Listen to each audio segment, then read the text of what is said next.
10 বছর পরে বিদেশ থেকে আসলাম। তালদার মোড়টা আগে অন্যরকম ছিল, এখন এসে দেখছি তেল পাম্প হয়েছে, আলীর হোটেল হয়েছে। বাহ, আলীর হোটেল তো রয়েছে, যাই কিছু খেয়ে নি। আরে কে এটা? নূরজামাল, কতদিন পরে তোকে দেখছি। বিদেশ গিয়ে তো আমাদেরকে ভুলেই গেছিস।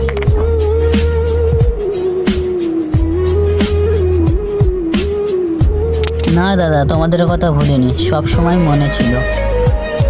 আগে চল আলীর হোটেলে গিয়ে কিছু খাই, খেতে খেতে কথা হবে।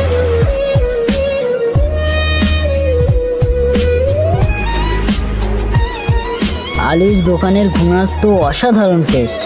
এসেছি মানে সব সময় খেতে হবে তো।